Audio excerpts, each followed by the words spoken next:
Aquarius, Sun, Moon, and Rising. This is your tarot reading, not for the week ahead, if that's what you're expecting me to say, but rather a forecast reading of 2025. As it's coming to the end of the year, I thought it'd be great opportunity and great chance to look at the energies for the next year ahead. So we have a bit of a mixed bag. Ultimately feels really, really good. You have lots and lots of overlap with your sister sign, another air sign of Libra. So be sure to go and check out their reading if you want a little bit more in depth. Be particularly interesting if you are Aquarius in Sun, Moon, and Rising, and Libra in Sun, Moon, and Rising, because these energies are really coming through for you. You start off with the Nine of Pentacles, that Lord of Material Gain. That really is the cat that got the cream, living the high life, living a lap of luxury and all of those things. Unfortunately, you may be forced to eat a slice of humble pie in the year ahead. And I say that with a bit of a wry smile. I don't think this is anything nefarious or bad by any means. It just there's something with the Nine of Pentacles, and again, this is a message that I've said to a few star signs, of just assuming that things are going to go a certain way, or that we've got it in the bag, or we're counting our chickens before they hatch. And this is a thing of going, be slightly mindful. The Nine of Pentacles can sometimes be accused of perhaps luxuriating in their own success a little bit too much. So again, don't assume, don't count all your chickens before they've hatched. However, if you do find these moments of setback, if you do find yourself having to eat a bit of humble pie and things aren't perhaps, again, the thing about this is it's quite surprising. It's quite a stark contrast. These aren't necessarily things that you are kind of are proving a bit challenging and difficult in the first place. So it's almost unsurprising. These are things that you may assume are always going to be there. They're always going to do well, always going to do great. This isn't so much about losing your job necessarily, although that could be part of it, but not for all of you. That could be it, but it's just those times where we rest on our laurels. We just assume, this is fine. This is always going to be the way that it is. Now, there's a similarity between you and, I want to say Taurus, but I can't quite remember off the top of my head for the year ahead. But a lot of your satisfaction, a lot of your success is going to come from getting knocked down and building yourself back up again, and building yourself back up again in a new, brighter form, the 2.0 version. And because you've done that off your own back, and because you've put the kind of time, the energy, the effort, and the self-belief to do that, it will come even sweeter than it did before. It will taste so, so good. Your motto really for the year ahead is, fall off 6 times, get up 7. It doesn't necessarily look like a year of setback after setback after setback. It's not a kind of constant trial and error.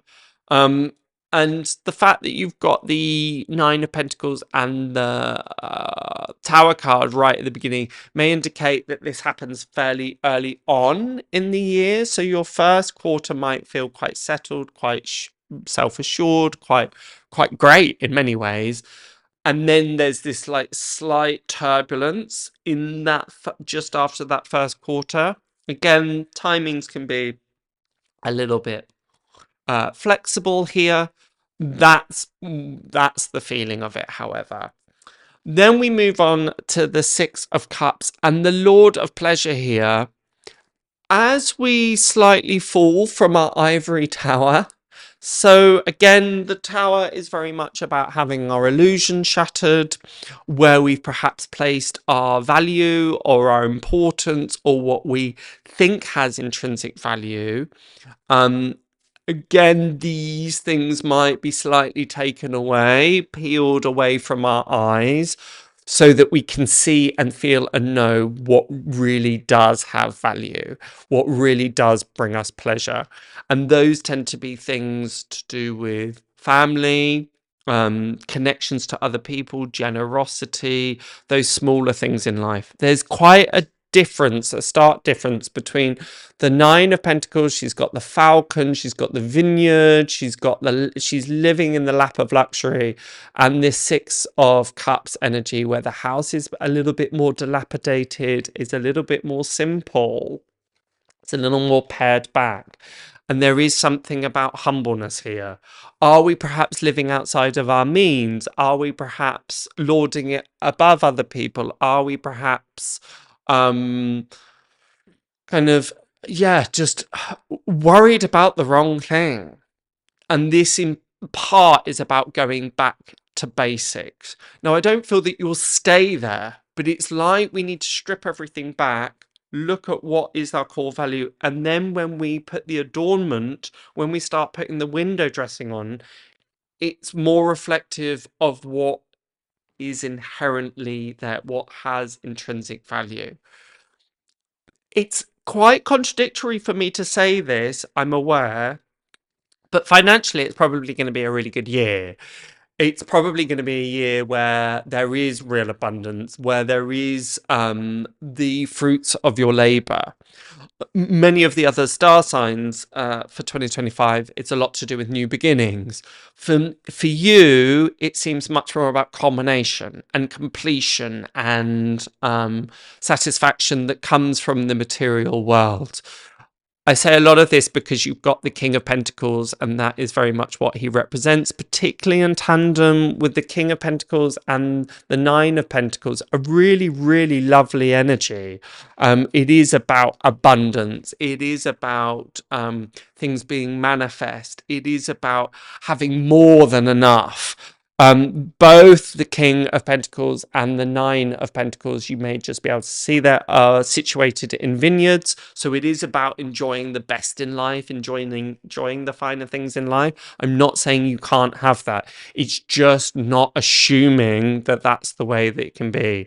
I know there's some people in life that know the cost of everything, but the value of nothing. Don't be one of those people. Again, are you perhaps, and it's not necessarily a bad thing, I know, but is there an expectation? Is there a sense of entitlement, dare I say it, going on here? Are you just expecting things to happen?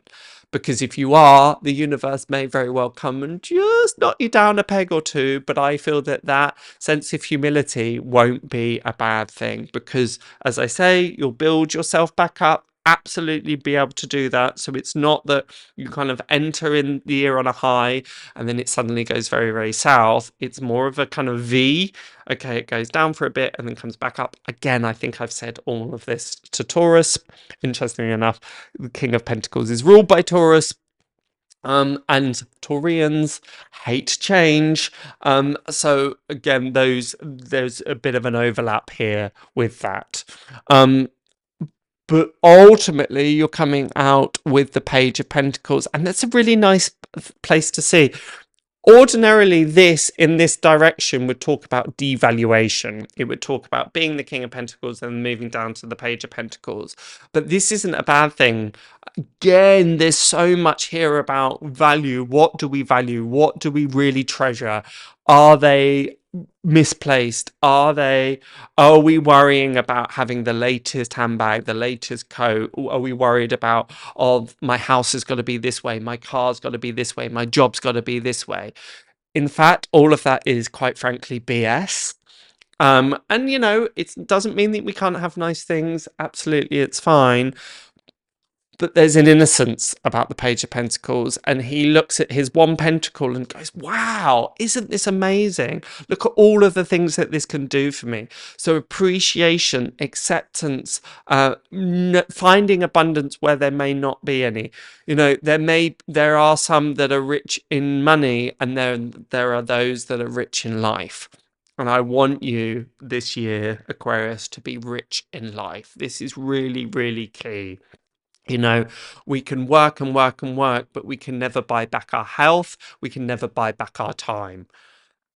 So although it will be a financially abundant time for you, things really kind of paying off in many, many ways, lots of completion, lots of abundance, as I've spoken about. And I don't want to take that away from you. That's absolutely great. Enjoy that, luxuriate in that, revel in that. But don't allow that to be your only focus moving ahead. And I love the card that you got. So normally I just pull tarot cards, but for these 2025 readings, I wanted to give a more in-depth reading. So I've been using the Daily Crystal Inspiration Oracle deck by Heather Askinosi. And the card that we have for you is Bloodstone. And the message is get up, get moving. Get up, get moving. And I love that. There's a kind of sharpness to it that I think is great. You know, as much as I'd love to say, just sit back, chill, enjoy, that's not where the growth happens, right?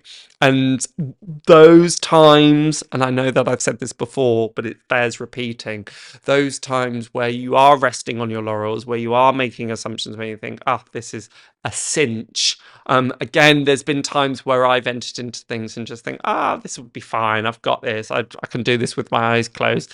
They're often the times where things go wrong.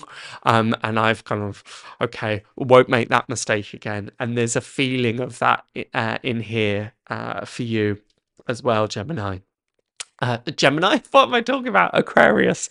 But I kind of like it. It's a bit impish of me. I know I'm slightly poking you in the side, but I don't mind it whatsoever. But in terms of career, in terms of health, in terms of wealth, looking ultimately very good, despite perhaps some of these initial setbacks that will make you reevaluate your priorities and what it is you hold most valuable in life. So that is my reading for you, Aquarius. If you would like more and you want a deeper understanding of your year ahead, then do go and check out your rising sign and your moon sign, because that will give you a full spectrum, a fuller reading of what's coming up. But until next time, I shall see you in 2025. Have a wonderful, wonderful rest of the year, and I shall see you then. Bye for now.